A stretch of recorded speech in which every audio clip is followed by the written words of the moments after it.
Question number 61 sir. अपने अपने आसन पर जाएं। प्रश्नकाल के बाद नियमों के तहत आपको हर मुद्दे विषय तो आखिरकार ऐसा क्या है कि ये सरकार बिहार के मुद्दे पर बातचीत ही नहीं करना चाहती? ऐसा क्या है कि ये सरकार एसआईआर यानी कि चुनाव आयोग की तरफ से जो स्पेशल इंटेंसिव रिवीजन कराया गया उस बारे में ये बातचीत ही नहीं करना चाहते? दोस्तों, आज की ये तस्वीरें सदन की हैं, लोकसभा सदन की ये तस्वीरें हैं और आज चौथा दिन लोकसभा सदन में भी कुछ इस प्रकार का रहा कि 5 मिनट के भीतर भीतर ओम बिरला को अपनी कुर्सी छोड़नी पड़ी। यानी 5 मिनट के भीतर भीतर ऐसा हंगामा, ऐसा सवाल और ऐसा पूरा माहौल क्रिएट हुआ कि ओम बिरला 5 मिनट में ही अपनी कुर्सी से उठ गए, ये कहते हुए कि सदन को फिर से एक बार स्थगित किया जाता है। दोस्तों, आज चौथा दिन है कि बार बार सदन को स्थगित किया जा रहा है और 3 दिन से तो विपक्ष सिर्फ एक मुद्दे पर बातचीत करना चाहता है। वो मुद्दा है एसआईआर। राहुल गांधी और पूरा विपक्ष लगातार सरकार और चुनाव आयोग को कटघरे में खड़ा कर चुका है, पर इसके जवाब से इतना भय, इतना खौफ है कि सदन में हंगामा तुरंत मच जाता है। जवाब नहीं देना चाहती सरकार। तो आखिरकार क्या वाकई पीछे बहुत लंबा चौड़ा खेल जो है वो तय किया जा रहा है? पूरी वीडियो में आपको दिखाऊंगी कि सदन में 5 मिनट के भीतर भीतर आज जो हंगामा मचा है। सबसे पहले जो तस्वीर मैंने आपको दिखाई, ये आज प्रदर्शन हुआ है। इस प्रदर्शन में आप देखेंगे, आपको सोनिया गांधी दिखेंगी, आपको प्रियंका गांधी दिख जाएंगी, विपक्ष के तमाम बड़े नेता दिख जाएंगे। तो सिर्फ एक ही मुद्दा, बिहार चुनाव में जिस प्रकार से एसआईआर हो रही है और जो तमाम धांधलेबाजी और जो वीडियो सामने आ रही हैं, उनके बारे में जवाबदेही कब मिलेगी, ये सरकार से विपक्ष के सवाल हैं। पर जैसे ही इन सवालों को शुरू किया जाता है, वैसे ही हंगामा पूरे तरीके से बरकरार हो जाता है। और सबसे बड़ी बात कि लोकसभा स्पीकर किस तरीके से बातचीत करते हुए सदन को ही स्थगित कर देते हैं। चुनाव आयोग लगातार कटघरे में है, जिससे ये सवाल खड़े हो जाते हैं कि इतना डर किससे, सरकार इतना क्यों डर रही है? राहुल गांधी के वो आरोप कि भाई पहले महाराष्ट्र में किस तरीके से चुनाव चोरी की गई, महाराष्ट्र में पूरा चुनाव चोरी का खेल समझाने लगे राहुल गांधी और पूरा डेटा निकाल कर रख दिया कि 1 करोड़ नए वोटर आए तो आए कहां से।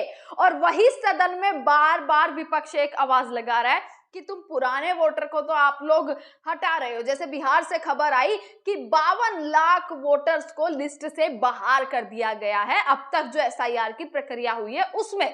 तो राहुल गांधी और पूरे विपक्ष का सवाल यही कि पुराने वोटर्स आउट और नए वोटर इन, और ये वोटर इनके खुद के वोटर हैं। यानी कि जिस तरीके से एक चुनाव को जीतने के लिए चोरी और साठगांठ ये सरकार कर रही है, क्या चुनाव आयोग और सरकार मिले हुए हैं? ये बहुत सारे सवाल हैं जो सदन में विपक्ष सोच चुका है कि बातचीत करेगा, पर चौथा दिन आज भी ऐसा ही गया कि चौथे दिन भी कोई बातचीत नहीं हुई, किसी भी सवाल का कोई जवाब नहीं मिला।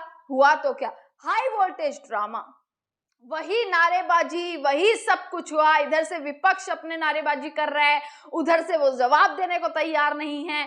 या हालांकि जो है ऑपरेशन सिंदूर पर एक तारीख रखी गई है कि 29 जुलाई को पूरे तरीके से चर्चा की जाएगी ऑपरेशन सिंदूर पर बिहार और चुनाव आयोग और एसआईआर, ये पूरे मामले में आखिरकार किस चीज का डर है? इस चीज से क्यों डरा जा रहा है? क्या पोल पट्टी खुल जाएगी कि कैसे और सारे चुनाव जो हैं वो जीते गए हैं?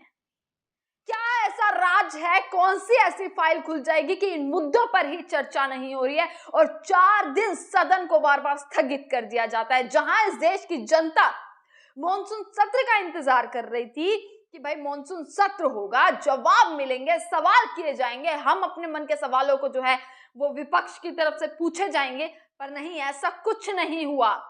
पहले ही दिन नरेंद्र मोदी बाहर चले जाते हैं, विदेश चले जाते हैं।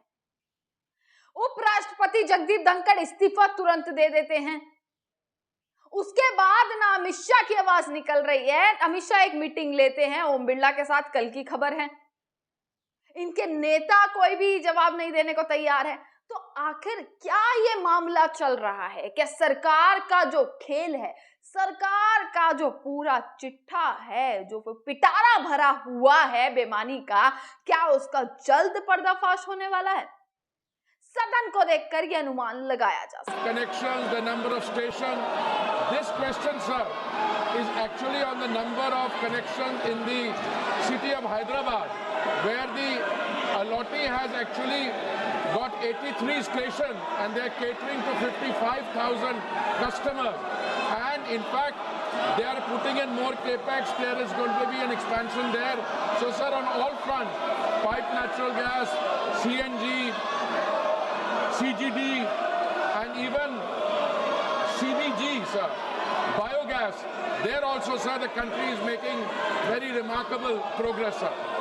माननीय सदस्यगण, Second supplementary question, sir. मैंने Second आपसे supplementary पहले भी question. कहा है कि प्रश्नकाल महत्वपूर्ण समय होता है, आपका समय होता है, जिसमें आप जनता की अपेक्षाएं, उनके महत्वपूर्ण मुद्दों को उठाते हैं।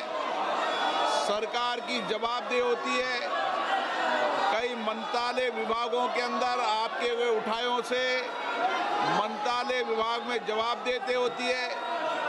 और मुझे कई मान्य सदस्यों ने कहा कि प्रश्नकाल बहुत मुश्किल से उनका आता है और आपका व्यवहार जिस तरीके से रहता है, ये सदन की गरिमा के अनुकूल नहीं है।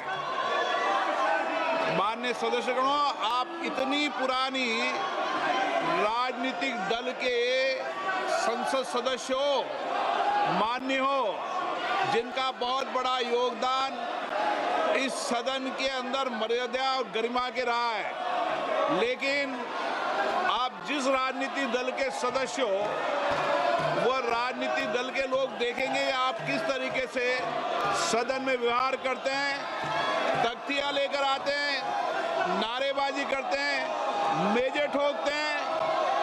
ये सदन की गरिमा के अनुकूल नहीं है। मैं आपसे फिर आग्रह कर रहा हूं कि संसद की मर्यादा गरिमा को बनाए रखो। दुनिया का सबसे बड़ा लोकतंत्र है और लोकतंत्र के अंदर हमारी पारदर्शिता, जवाबदेही दुनिया जानती है। हम जिस तरीके का व्यवहार करेंगे, आचरण करेंगे देश की लोकतांत्रिक संस्थाओं में, उसका क्या संदेश जाएगा? माननीय वेणुगोपाल जी, आप इनको ये सिखाते हो क्या? नारेबाजी करना, तख्तियां लेकर आना, मेज थपथपाना, ये आपकी पार्टी के संस्कार नहीं रहे। लेकिन जो नई पीढ़ी जिस तरीके के संस्कार कर रही है, वो सारा देश देख रहा है किस तरीके से जनता के करोड़ों रुपए खर्च संसद में होते हैं। मैं पुनः आपसे आग्रह करता हूं, आप सब मानिए, लाखों लोगों ने आपको चुनकर भेजा है, लोगों की अपेक्षाएं, आकांक्षाओं को उठाने के लिए, तख्तियां लेकर मेजे खोदने के लिए नहीं भेजा है।